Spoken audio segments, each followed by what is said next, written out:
All right, so what was I talking about, Robin? My parents. Okay, so my parents lived with disease. So for like 20 years, they were telling me that each other was deathly ill and dying, but there'd be nothing wrong.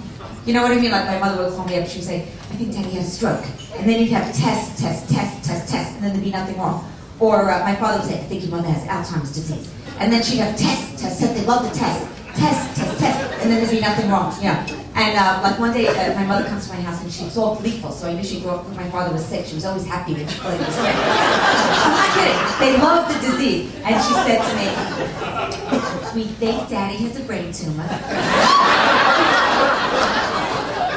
And I have the suicide instructions. And I told him if he only has 1 good year left to live, we're going to do everything that I want to do.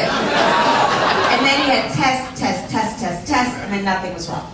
And then, this was like 20 years, I'm not exaggerating. And then like a little bit after the brain tumor incident, after that was cleared up, I was at the theater with them, you know, right on Broadway, and it was intermission.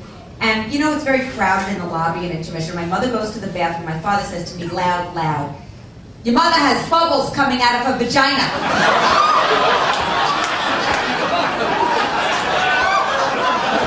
I'm not kidding. What is she, Lawrence Welk?